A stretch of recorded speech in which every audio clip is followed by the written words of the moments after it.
in the ancient village of Ukwulu, a family was known for its 3 sons. The 2 eldest were strong, respected warriors, famed throughout the land for their prowess. But the youngest son, Chike, was different.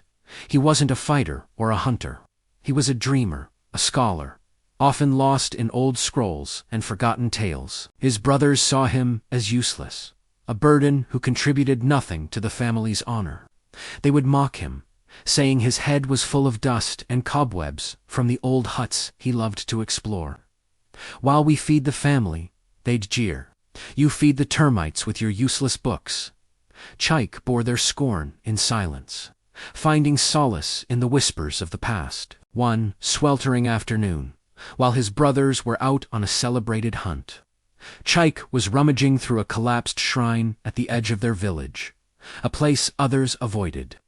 Tucked away beneath a fallen stone idol, he found a tightly sealed clay cylinder. His heart pounded with excitement. Carefully, he broke the seal. Inside wasn't gold or jewels, but something far more precious to him, a map, brittle with age, drawn on cured animal hide. The ink was faded, the language ancient, but Chike could read it. It was a map of Ukwulu, but not as they knew it. His hands trembled as he traced the lines. This wasn't just any map. It was a historical record, a claim to land. It showed that the true ancestral lands of his family were not the modest plot they currently farmed, but a vast, fertile valley just beyond the forbidden forest, a place believed to be haunted.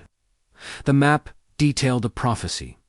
Their family had been displaced generations ago by a rival clan through trickery, and the land spirit had been dormant ever since, waiting for a true heir to reawaken it. The valley would remain barren until one of their bloodline came forward.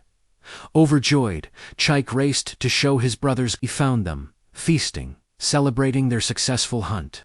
When he burst in, waving the ancient map, they laughed. "Look, the little mouse has found another piece of rubbish." The eldest brother bellowed, "A map to a haunted valley. You've finally lost your mind, Chike." But as Chike explained the symbols, the lineages, and the history written on the hide, their laughter died down.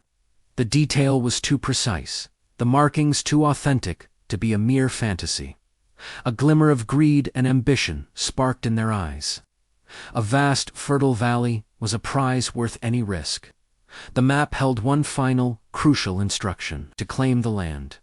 It wasn't enough to simply walk there. The spirit of the land, the guardian of the valley, had to accept them. And to do that, one of them had to stand at the heart of the valley and correctly recite the legendary incantations, a long, complex chant lost to all but the most ancient texts. Failure would mean being rejected by the spirit forever, possibly even angering it. The 2 elder brothers, strong and brave as they were, knew nothing of these old words. They could wield a spear, but not the language of the spirits. Suddenly, all eyes turned to Chike, the dreamer, the scholar, the useless brother who had spent his life reading the very texts they had mocked. In that moment, they realized their strength was not enough. Their family's destiny, their claim to a prosperous future, rested not on the strongest arm, but on the sharpest mind.